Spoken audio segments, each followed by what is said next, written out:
Bueno, queridos nietitos, continuamos con las leyendas de nuestro noreste argentino. En este caso vamos a leer un cuentito que se llama El paseo de la luna y la nube, y que es el origen de la yerba mate. Así empieza. Mbopicua, el cazador, venía siguiendo a un yaguarí. No le había perdido el rastro desde que sus gruñidos lo habían despertado esa mañana. Después de obligarlo a un laberíntico recorrido por el monte durante toda la tarde, la pista del corpulento felino lo había llevado a donde lo descubría ahora, a cierta distancia, agazapado sobre la rama de un ñandubay. El ñandubay es un árbol de una madera muy dura que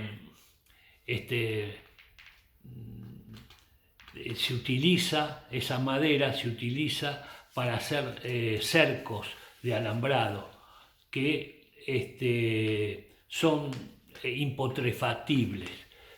Ya en su momento José Hernández decía que debía alambrarse todo el país con ese árbol porque su madera era de las mejores del mundo.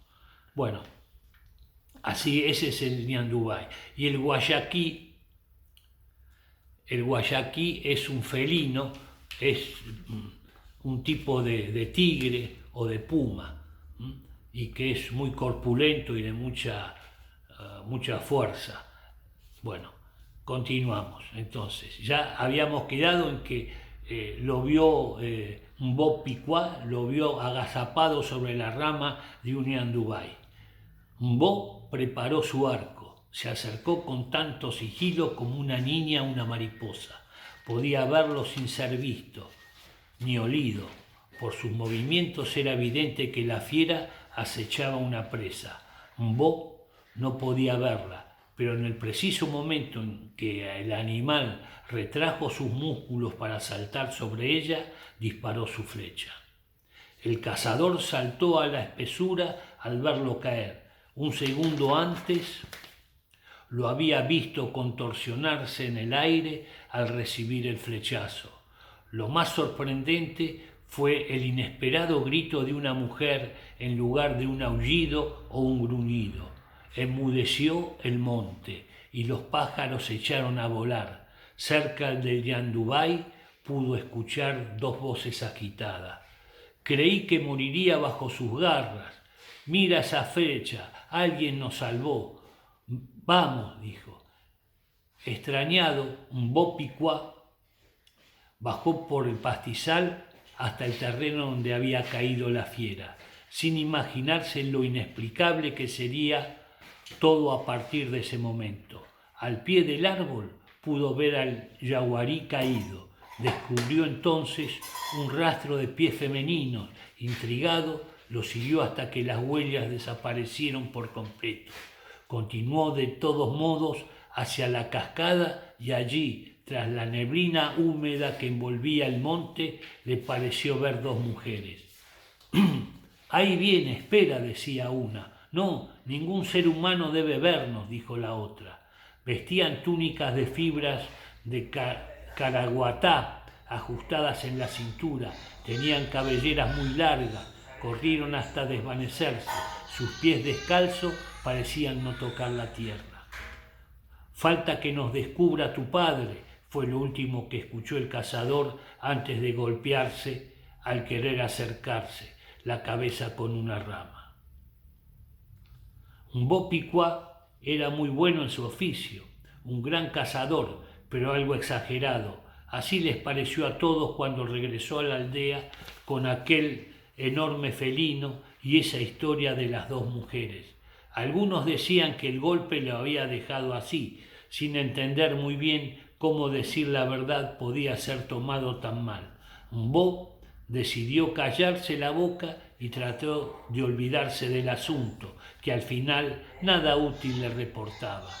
Él no era de esos que creen que los espíritus del bosque hablan con él.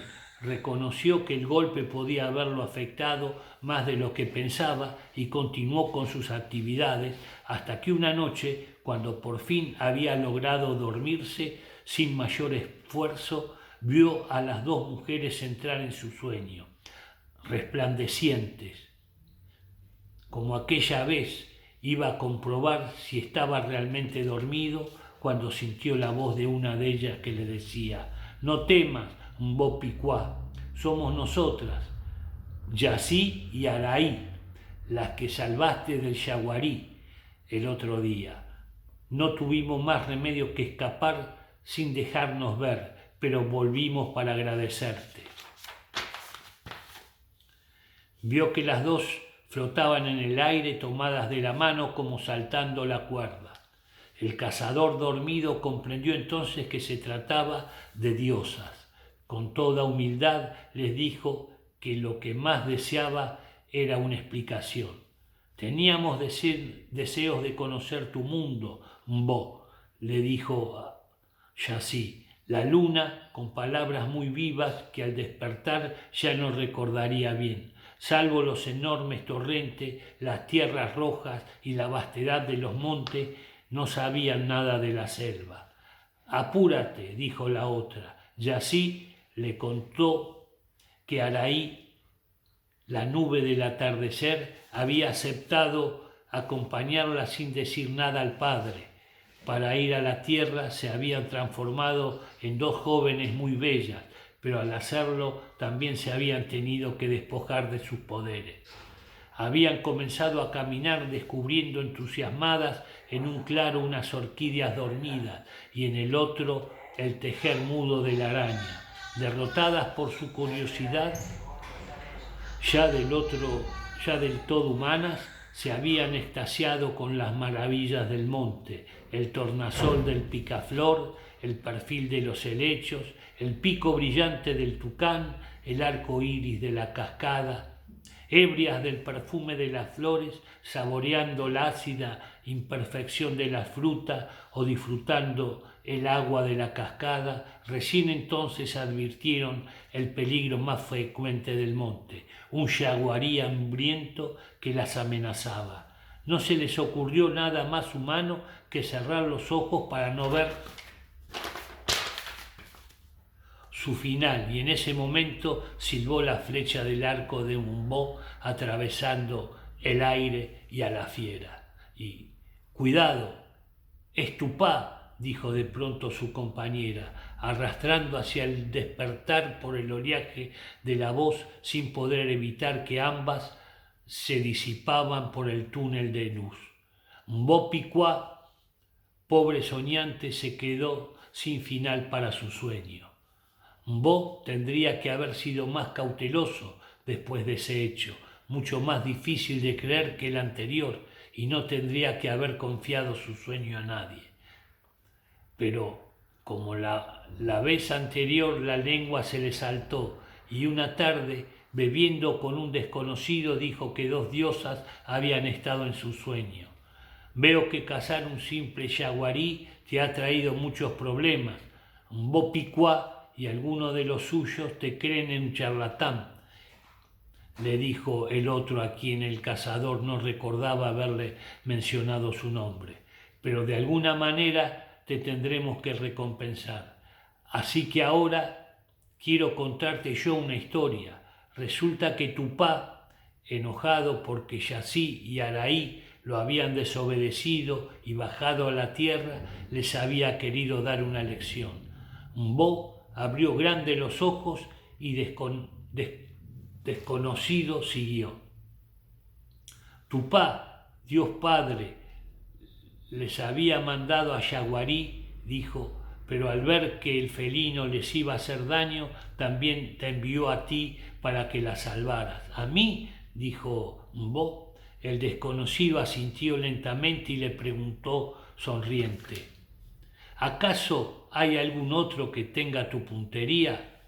«No, no creo», dijo Mbo. «Soy Tupá. ¿Te estás burlando en mi forma humana? ¿Y eso quién me lo creerá?». Llegado al amanecer, Lo despertaron los gritos de entusiasmo de algunos que pasaban cerca de su choza. Intrigado, Mbó Picuá le siguió hasta un claro. Todos estaban allí, encabezados por un anciano rodeado de niños que examinaba un par de árboles chatos y de hojas dentadas que nunca nadie había visto antes. Mbó preguntó a alguien y éste le contestó que las dos plantas habían brotado en la noche. Nuevamente se vio tentado de contar su charla con el desconocido el día anterior, pero entendió de quién se trataba y consideró que no era necesario. Junto entonces alguien dijo: «Solo puede ser obra de Tupá», y en el mismo sitio donde Mbó Picuá cazó al yaguarí. Y colorín colorado, este cuento se ha acabado.